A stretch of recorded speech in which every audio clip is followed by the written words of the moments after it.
और फिलहाल बीजेपी प्रवक्ता संबित पात्रा प्रेस कॉन्फ्रेंस कर रहे हैं, क्या कुछ कह रहे हैं आप भी सुनिए।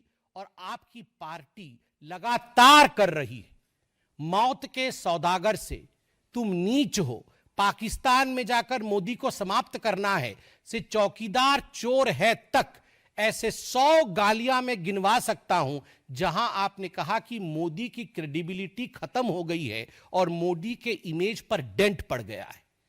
मगर राहुल जी, जब आप पीसी कर रहे थे और जब मैं पीसी कर रहा हूं, तो हमारे देश के आदरणीय प्रधानमंत्री नरेंद्र मोदी जी की क्रेडिबिलिटी आज इतनी हाई है कि हमारे देश से कोसों मील दूर, हजारों मील दूर दूसरे देश में आज हाईएस्ट सिविलियन अवार्ड उन्हें दिया जा रहा है। यह है मोदी की क्रेडिबिलिटी। ना मौत के सौदागर से मोदी जी की क्रेडिबिलिटी पे डेंट पड़ा, ना चौकीदार चोर है कहने से मोदी जी की क्रेडिबिलिटी पे डेंट पड़ा, क्योंकि देश की जनता जानती है कौन क्रेडिबल है और किसकी क्रेडिबिलिटी नहीं है। देश की जनता सटीक भाव से जानती है। बंधुगण, स्ट्रक्चर की बात हुई है कि बहुत बड़ा स्ट्रक्चर है, हम स्ट्रक्चर दिखाएंगे। अरे राहुल गांधी जी, हमें भी पता है, हमें भी पता है आपके स्ट्रक्चर के विषय में। ये इल्हान ओमर और ये जॉर्ज सोरोस, ये जो आपका स्ट्रक्चर है ना, अंतरराष्ट्रीय स्ट्रक्चर, इस स्ट्रक्चर के विषय में हमें भी पता है। और आपके स्ट्रक्चर का नियत क्या है? आपकी जो अंतरराष्ट्रीय स्ट्रक्चर है वो भारतवर्ष के मार्केट के ऊपर आघात करना चाहती है, निरंतर आघात करती रहती है।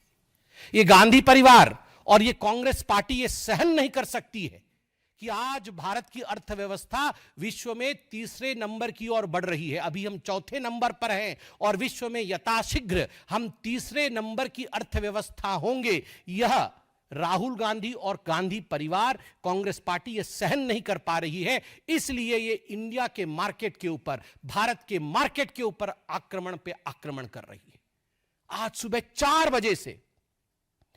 4 बजे से इनका पूरा स्ट्रक्चर लगा हुआ है। ट्वीट करना, सोशल मीडिया में इन्फ्लुएंस करना, अंतरराष्ट्रीय मार्केट में एक मैसेज देना और इंडिया के मार्केट को गिराने का प्रयास करना।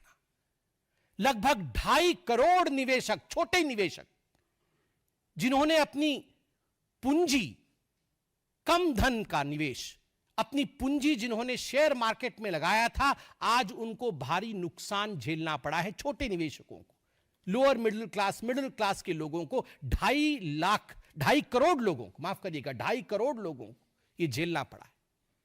यह आप निरंतर जो भारत के मार्केट के ऊपर कई प्रकरण रहा है, इससे पहले भी आपने कई प्रकरणों के माध्यम से भारत के मार्केट के ऊपर हमला करने की कोशिश की है, ताकि मार्केट डिप करे, मार्केट गिरे और इंडिया की इकोनॉमी पर अटैक हो।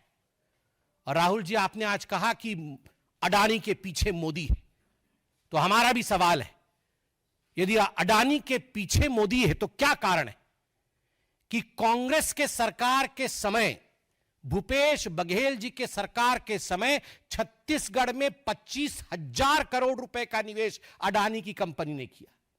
क्यों लिया आपने 25,000 करोड़ रुपए का निवेश जब आपकी सरकार थी छत्तीसगढ़ में? जब राजस्थान में अशोक गहलोत जी की सरकार थी, 65,000 करोड़, 65,000 करोड़ रुपए का निवेश अडानी की कंपनी ने राजस्थान में अशोक गहलोत जी के समय उनके सरकार में किया था।